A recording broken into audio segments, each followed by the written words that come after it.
ایک رات میرے بابا نے وارث ماموں کو گھر بلایا اور ان سے کہا کہ ہم چاند کی شادی کرنا چاہتے ہیں، آپ اس سے پوچھ دیں کہ اگر کسی کو پسند کرتے ہو تو ہم اس کی شادی اس سے کر دیں، ہم جو ہے نا وہ اس کی مرضی کے خلاف نہیں جائیں گے۔ تو میں نے ان سے کہا کہ آپ ایسا نہیں کر پائیں گے۔ انہوں نے کہا کہ نہیں، ہم کر سکتے ہیں۔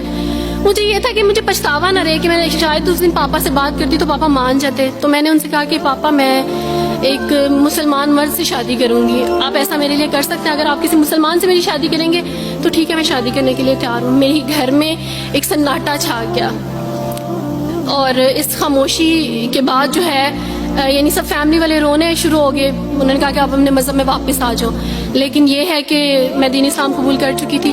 آپ یقین جانیں جس طرح لوگ مختلف ہیں اسی طرح ان کے مسائل بھی مختلف ہیں۔ مجھے مینٹلی بے انتہا ٹارچر کیا گیا، مینٹلی مجھے یعنی اس چیز کا احساس دلوایا گیا کہ ماما پاپا روتے ہیں۔ میرے پاپا نے آپ یقین جانیں خود کو پھانسی لگانے کی کوشش کی میری آنکھوں کے سامنے۔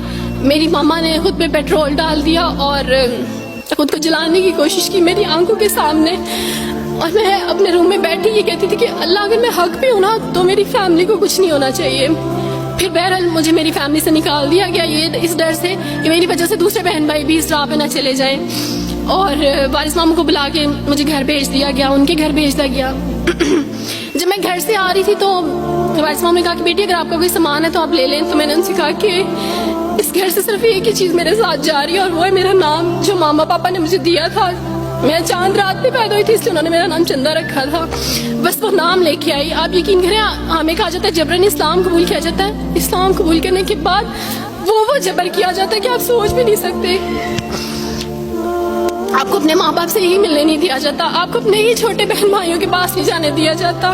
میں ہاسپٹل میں تھی ڈیلیوری کے ٹائم، آپ یقین جانے میرے پاس کوئی بھی نہیں تھا جو مجھے بیڈ سے اٹھا کے بٹھا سکتا۔ ایسے موقع پہ مجھے اپنے اپنوں کی ضرورت تھی، لیکن میرے اپنوں کی جبر نے میری ماما کو مجھ سے دور رکھا، میرے بہن بھائیوں کو۔ میرے کرسچن کولیگس نے ہی میری فیملی کو پریشرائز کیا کہ اس کو فیملی سے نکال دیں، کیونکہ اگر اب اس کو ملیں گے تو مزید لوگ بھی عبد الوارث کی طرح چندہ کی طرح اسلام قبول کریں گے۔ میں نا ہاسپٹل میں لوگوں سے کہتی تھی کہ میرا بیبی رو رہا ہے، کوئی مجھے بیبی پکڑا سکتا ہے۔ آئیڈیا ہی نہیں تھا ہاسپٹل میں کیا کیا لے کے جاتے ہیں، میرے پاس ایک ایسا دوپٹہ نہیں تھا جو میں چینج کر سکتی۔ ایسے موقعوں پہ آپ یقین جانیں آزمائش اور جبر اسلام قبول کرنے کے بعد ملتا ہے۔ مجھے آپ سب سے توقع ہے، آپ سب اسلامک اداروں سے توقع ہے کہ اب آپ ہمارے لیے سٹیپ لیں۔ ہمارے اپنوں نے تو ہمیں چھوڑ دیا، انہوں نے جو ہمارے ساتھ جبر کیا اس جبر کے بدلے آپ ہمارے ساتھ نیکی کریں۔ اب آپ کیا سٹیپ لیتے ہیں نیو مسلمز کے لیے جن پر یہ الزام لگایا جاتا ہے کہ ان پہ جبر کیا جا رہا ہے؟ ہم پہ جبر نہیں، ہم پہ جبر اسلام قبول کروانے والوں نے نہیں کیا، بلکہ جن کے گھروں سے ہم آئے تھے اسلام قبول کرنے کے بعد جبر تو ان کی طرف سے تھا۔ ابھی کٹے بیٹھ کے روئی گی۔